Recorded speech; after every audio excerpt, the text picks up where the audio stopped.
नमस्कार, आप देख रहे हैं इंडिया न्यूज मध्य प्रदेश छत्तीसगढ़ और मैं हूं आपके साथ आयुष चित्रांश।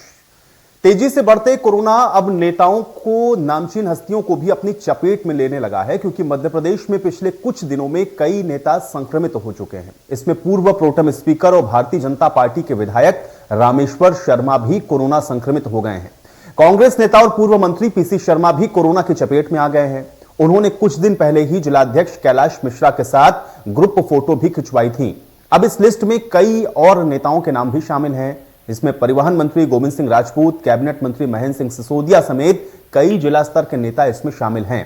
ये सारे नेता संक्रमित होने के कुछ दिन पहले ही किसी न किसी सार्वजनिक कार्यक्रम में शामिल हुए हैं या किसी दौरे पर गए हुए थे। अब सवाल यहां पर यह उठता है कि जब कहीं जाना है तो फिर ये भीड़ क्यों जुटाते हैं नेता, जबकि उनके बनाए गए प्रोटोकॉल पर जनता को पालन करने को कहा जाता है। ऐसे ही कई सवालों के साथ आज हम चर्चा करेंगे। कुछ खास मेहमान भी हमारे साथ जुड़ेंगे, लेकिन सबसे पहले आइए आपको सुनवाते हैं क्या कुछ कह रहे हैं मध्य प्रदेश सरकार में मंत्री प्रभुराम चौधरी।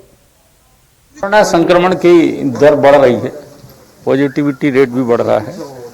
प्रदेश में लगातार व्यवस्थाएं हम लोग कर रहे हैं। माननीय मुख्यमंत्री जी पर डे समीक्षा कर रहे हैं। जिलों में सभी अस्पतालों में बेड की संख्या भी हम लोगों ने बढ़ाई है। आईसीयू की बेड भी बढ़ाए हैं। कोविड केयर सेंटर बना रहे हैं। जिलों में क्राइसिस कमेटियों की मीटिंग्स भी की जा रही हैं और वहाँ भी आवश्यकता के अनुसार वहाँ पर निर्णय जिले की क्राइसिस कमेटियाँ ले रही हैं। और मैं आप लोगों के माध्यम से यही अनुरोध करना चाहूँगा कि सब लोग सावधानी बरतें। कोरोना सुख दुख में शामिल नहीं।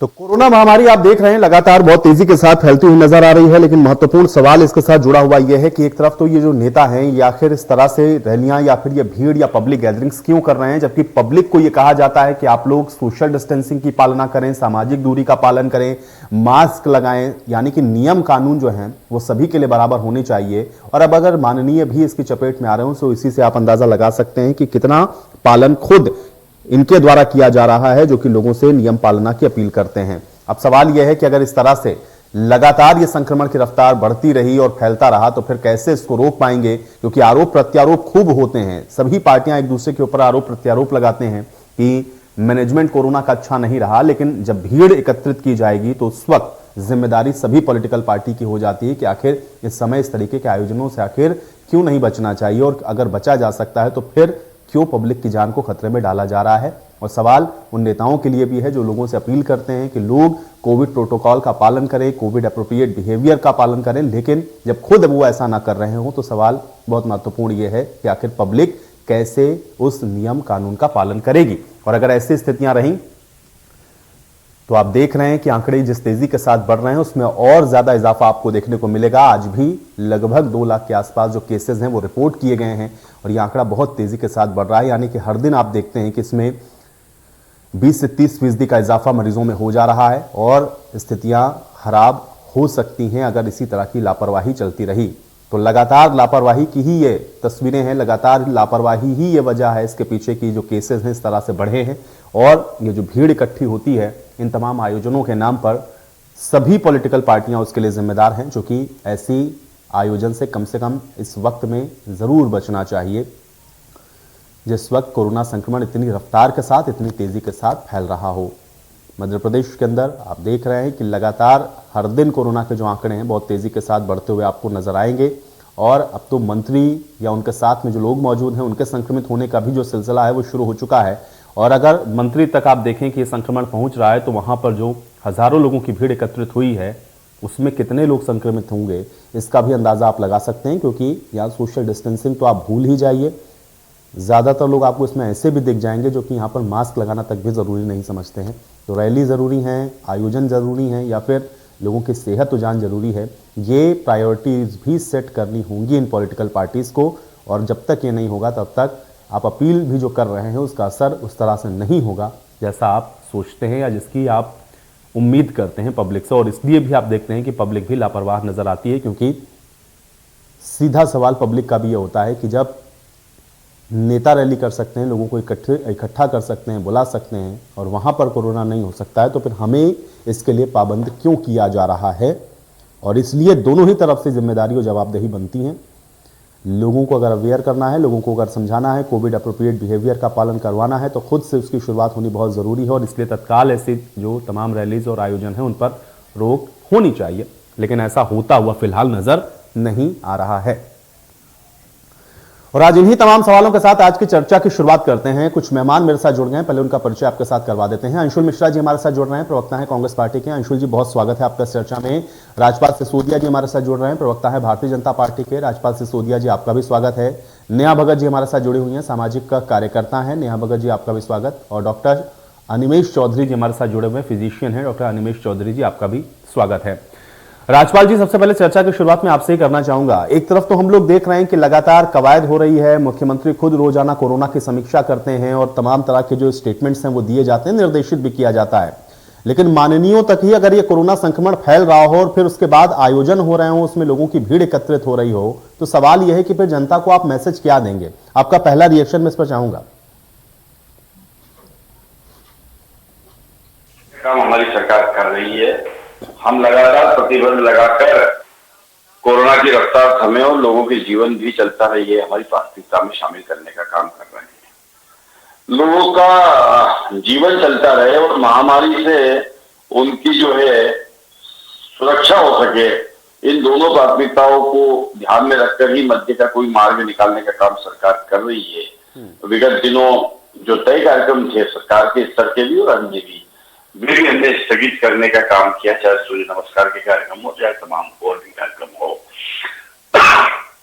सॉरी, जहां तक कार्यक्रमों की बात है तो सरकार स्तर पर कोई कार्यक्रम प्रदेश में संचालित होने का काम नहीं हो रहा। उसके साथ साथ में एक गाइडलाइन हमने जारी करने का काम किया है, जिसके अंतर्गत अन्य सामाजिक कार्यक्रम और धार्मिक, वैवाहिक इत्यादि कार्यक्रमों के लिए भी संख्यात्मक दृष्टि से कार्यक्रम हो, वो गाइडलाइन भी बनाने का काम किया है। वहीं उसके साथ साथ में चिकित्सा सुविधाएं बेहतर हो मध्य प्रदेश में, कोविड के लिए बचाव के लिए जन जागरण, ये सब अभियान पूरे चल रहे हैं। और मैं समझता हूं कि जिस स्थिति में आज हम है मध्य प्रदेश में, निश्चित तौर पर हम कोविड से हमारे मध्य प्रदेश के लोगों को बचाने का पूरा प्रयास कर रहे हैं और उसमें हमें सफलता भी मिलती हुई दिख रही है। क्योंकि अन्य पड़ोसी राज्यों की अपेक्षा अगर हम बात करें तो कहीं न कहीं हम जिस प्रतिशत से पड़ोसी राज्यों में कोविड बढ़ रहा है उससे हम कम प्रतिशत में हमारे यहाँ है और हम सफल हो रहे हैं इस बात की ओर जाने में कि हम कहीं ना कहीं मृत्यु दर भी नियंत्रित करने की स्थिति में है। कोविड एप्रोप्रिएट बिहेवियर सब करे, इस प्रकार की उम्मीद भी हम जनता से करने का काम कर रहे हैं। माननीय मुख्यमंत्री जी भी लगातार जनता के बीच में अपील करने का काम कर रहे हैं, भिन्न भिन्न माध्यमों के, सोशल मीडिया और तमाम माध्यमों से और मीडिया के माध्यम से इसको भी कुछ हम जो एग्जाम्पल सेट करना पड़ेगा और जब वो एग्जाम्पल आप लोग रखेंगे तो थोड़ा इजी हो जाएगा लोगों को समझाना। नहीं तो काउंटर सवाल उधर से भी होता है कि माननीय तो हमारे ऐसा नहीं करते ना। अंशुल मिश्रा जी। आयुष जी, आज मैं अभी माननीय का वक्तव्य सुन रहा था तो मुझे ऐसा समझ में आ रहा था कि बुरा ना देखन को चला, बुरा ना मिले कोई, जो दिल खोजा आपने मुझसे बुरा ना कोई। आज मध्य प्रदेश बीजेपी की हालत जनता के समक्ष सिर्फ इतनी हो चुकी है, चाहे वो कोरोना की बात हो, चाहे किसानों की बात हो, चाहे गरीबों की बात हो, चाहे आम जनता की बात हो। मैं तो आपके माध्यम से यह कहना चाहता हूँ कि यह एक सिर्फ और सिर्फ नरभक्ति सरकार है। चाहे पुरानी कोरोना की वेव की बात हो, एमडी शिविर हमें कितने का मिलता था, कितनी समस्याएं हुई, लाशें कैसी करी, ये आज बहुत बातें हो चुकी है। लेकिन उसके बाद भी यह नरभक्ति सरकार जो है आज भी जो है कुंभकर्ण की नींद सोती हुई नजर आती है। वहीं मैं छत्तीसगढ़ की बात करूं तो सारे सांस्कृतिक कार्यक्रमों पर बैन लगा दिया गया है, सारे राजनीतिक कार्यक्रमों पर बैन लगा दिया है और चारों तरफ अलर्ट की स्थिति घोषित कर दी गई है। और चाहे आप स्वास्थ्य विभाग के मामले में अगर जाकर देखेंगे आयुष जी, तो चौमुखी कार्यक्रम चालू होते हुए नजर आ रहे हैं, क्योंकि जनता जनार्दन की सेवा कांग्रेस परिवार का अंतिम लक्ष्य है। लेकिन यह बात संस्कारों की है महोदय, महामारियां पहले भी आई और आज भी आई है। पहले जो हुआ था वो आज से हम से छुपा नहीं। आज क्या हो रहा है, खाली खाली पिटवाई जाती है। आज क्या हो रहा है, आज तो बताते हुए बड़ी विडंबना की बात है कि जो कोरोना की औषधि हिंदुस्तान के प्रयोगशालाओं में बनी है, आज तक उन वैज्ञानिकों का नाम उजागर नहीं किया गया। आज तक उन वैज्ञानिकों को कहीं न कहीं उनका सम्मान दिलाने का काम नहीं किया। तो ऐसी नरभक्षी सरकार से हम क्या उम्मीद लगाकर बैठेंगे? लेकिन जनता जनार्दन को यह मैं बता देना चाहता हूँ कि साहब हम कांग्रेस की हिंदुस्तान में कांग्रेस की टीम में अभी तक जैसे पहले हम लोगों ने काम किया, जैसे पहले हम लोगों ने एक दूसरे की सेवा करी है, जनता जनार्दन की सेवा सर्वोपरि रखते हुए कार्यक्रम अपनाए हैं, आने वाले वक्त में भी हम वैसे ही करेंगे। किसी भी प्रकार की कहीं से कोई भी समस्या नहीं होगी। लेकिन इस नरभक्षी सरकार को आज भी कुंभकर्ण की नींद जाग जाना चाहिए, क्योंकि आने वाला नहीं अंशुल मिश्रा जी, लेकिन नरभक्षी आप बार बार जो कह रहे हैं, क्यों कह रहे हैं नरभक्षी सरकार? कैसे नरभक्षी का क्या मतलब है? आशय क्या है इसका? क्या पैमाना आपने सेट किया नरभक्षी का? सर नरभक्षी तो सर आप भी इस हिंदुस्तान के नागरिक है, मैं भी इस हिंदुस्तान का नागरिक। इसलिए मैं समझना चाहता हूं जो जानकारी मेरे पास नरभक्षी की है वो तो मैं जानता हूं, लेकिन सरकार नरभक्षी कैसे पहले मुझे वो बताइए ना। एक सेकंड अंशुल जी उस माँ के ऊपर नरभक्षी कैसे मैं ये जानना चाह रहा हूँ। इससे बड़ा नरभक्षता का सिद्धांत और क्या हो सकता है महोदय? मुझे तो बोलने में हिम्मत नहीं आ रही, शब्दकोशों की आज मेरे पास कमी हो जा रही है। किसी ने अपने भाई को खोया है महोदय, किसी ने अपनी बहनों को खोया है, किसी ने अपने पापा और मम्मी को खोया है महोदय। ये सरकार की रिस्पॉन्सिबिलिटी नहीं बनती क्या? या मोदी तो छत्तीसगढ़ में भी तो खोया है ना लोगों ने। छत्तीसगढ़ में कोरोना से, देखिए मैं नहीं चाहता हूं कि ऐसे विषय पर आप लोग इस तरह के आरोप प्रत्यारोप करें, लेकिन अंशुल जी आप इस तरह के शब्दों का जब इस्तेमाल कर रहे हैं ना, तो मुझे ये याद दिलाना पड़ेगा कि छत्तीसगढ़ के अंदर भी लोगों की मौत हुई है। बेशक ये बहुत उम्दा प्रश्न किया। छत्तीसगढ़ के अंदर भी मौतें हुई हैं, लेकिन मैं आपको यह बता देना चाहता हूँ, इसको घोषित किया गया था महामारी की कार्यक्रम। अच्छा, तो छत्तीसगढ़ के लिए महामारी थी, मध्य प्रदेश के लिए मतलब बीजेपी की गवर्नमेंट जहां थी वहां अगर मर रहा है तो वहां के लिए भारतीय जनता पार्टी नरभक्षी है, और आपके यहाँ जो मौत हो रही है वो महामारी से हो रही है। इसीलिए मैं कह रहा हूं कि इस तरह के शब्दों के इस्तेमाल से परहेज करें। नेहा भगत जी, एक सामाजिक कार्यकर्ता होने के नाते आप इसको कैसे देखेंगे? क्योंकि एक तरफ तो हम लोग देखते हैं कि ये माननीय दिन भर यहां पर या टीवी चैनल्स पर तमाम अपील करते हैं कि भाई आप लोग सोशल डिस्टेंसिंग का पालन करें, कोविड एप्रोप्रिएट बिहेवियर रखें, लेकिन एक तो उन तक खुद कोरोना पहुंच जा रहा, भाई वो सेफ रहे, हम सब लोग ये दुआ करते हैं। लेकिन जो व्यवहार दिखता है, कि आपको लगता है कि यह भी एक बहुत बड़ा कारण है कि लोग समझने के लिए नहीं तैयार होते हैं और काउंटर सवाल करते हैं कि पालाने तो ये नहीं कर रहे, हम क्यों करें ऐसा? क्या ये एक बड़ा कारण मानती है नेहा जी आप? बिल्कुल सर, ना तो ये बीजेपी का मामला है ना कांग्रेस का मामला है। ये हम सबको तो ये होना चाहिए कि आप एक तरफ स्कूल बंद कर रहे हो, आप एक तरफ बीएड की क्लासेस, मैंने सुना है कि बीएड के एग्जाम्स हो रहे हैं, और नेता लोग क्या कर रहे हैं? अपनी रैलियां करना है, उनको जाके मिलना है, उनको हर चीज का विरोध करना है। तो जनता उन्हीं से सीख रही है। आप एक तरफ बोल रहे हो कि डेथ में लोग 50 से ज्यादा लोग नहीं जा सकते, शादी में 150 से ज्यादा लोग नहीं जा सकते, बट नेता लोग क्या कर रहे हैं? तो आप बीजेपी कांग्रेस से उठ के बात करें, मानवता की बात करें। यहाँ छोटे छोटे बच्चे सफर कर रहे हैं, क्योंकि हमको पता है कि ये कम्युनिटी में फैल रहा है, ये कम्युनिटी वाला है। ये ऐसा नहीं है कि एक इंसान अगर आइसोलेट हो गया तो क्यों पूरे घर को क्या बोलते संक्रमित करेगा। अगर नेता जो है वो रैली कर रहे हैं, अगर वो एक नेता जा रहा है तो वो 100 लोगों के साथ है, वो 1000 लोगों के साथ है, और वो जब 1000 लोग घर जाएंगे तो छोटे छोटे बच्चे जो है वो बीमार पड़ने वाले हैं। तो यहाँ पे ये बात कांग्रेस बीजेपी की नहीं है, ये इससे उठ के हम बात करें। यहाँ हम मानवता की बात करें कि नहीं, हमको क्या करना है, हमको देखना है कि दूसरा डोज लोगों को लगा है कि नहीं लगा है, बूस्टर डोज लग रहा है या नहीं लग रहा है। हमको इन सब चीजों के लिए बात करनी चाहिए, और ये जो है हम सोशल मीडिया के माध्यम से भी कर सकते हैं। अगर आपको लोगों से मिलना ही है, अगर बीजेपी वालों को अपना एक जो भी है मीटिंग करनी है, तो वो वीडियो कॉन्फ्रेंसिंग के थ्रू भी की जा सकती है। मेरा ये बोलना है। या हम नरभक्षी की बात ना करें, हम ये दूसरी चीजों की बात ना करें, हम ये देखें कि हम इस चीज को कैसे सॉल्व कर सकते हैं। बिल्कुल, कैसे हम इस चीज का बचाव कर सकते हैं, क्योंकि आप देख रहे हैं कि केस एक दिन में, अगर मैंने बुधवार का मेरे पास आंकड़ा रखा हुआ है 1,94,720 केस है, गुरुवार को ये आंकड़ा जो है वो डबल हो जाता है। तो ये दिन पर दिन बढ़ने ही वाला है, और इसमें सबसे ज्यादा 1 से 10 साल के बच्चे सफर कर रहे हैं। तो मुझे लगता है कि हाँ, अगर हमको काम करना है तो हमको इन सब चीजों पे काम करना चाहिए।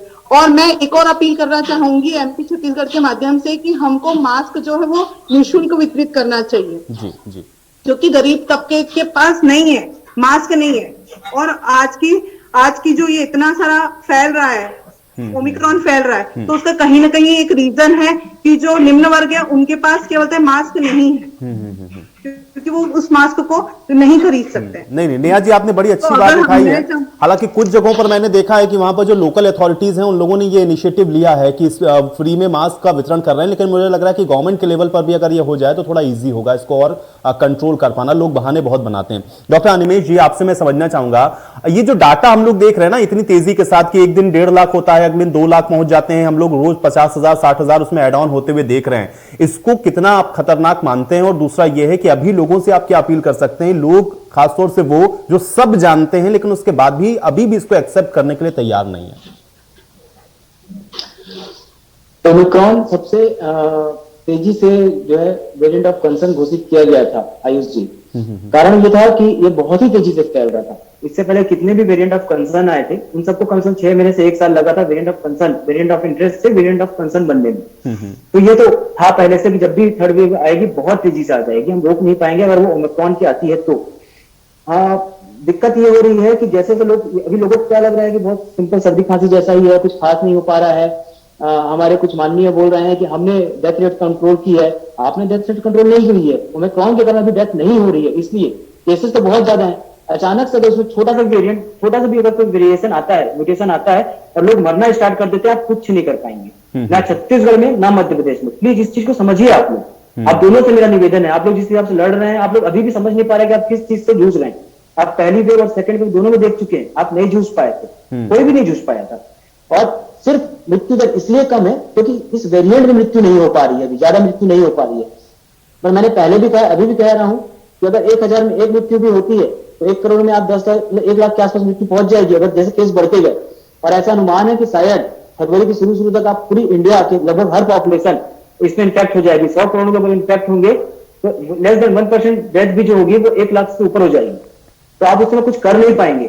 अभी लोगों में धीरे धीरे कुछ केसेस आने चालू हुए जिनको ऑक्सीजन की जरूरत पड़ रही है, कुछ दिक्कतें आ रही जिनको कोमोर्बिडिटी थी, डायबिटीज या हाइपरटेंशन था, उनको दिक्कतें आना स्टार्ट हुई है। तो विकराल रूप अभी आना बाकी है। अभी तो बस एक माहौल बन रहा है, प्रस्तावना है अभी। जब आप पूरी कहानी में जाएंगे, जब आप देखेंगे कि आज से 2 हफ्ते बाद या फरवरी की शुरुआत में जब पूरे इंडिया को कोविड हो चुका रहेगा, तब आप उसको कैसे जूझेंगे?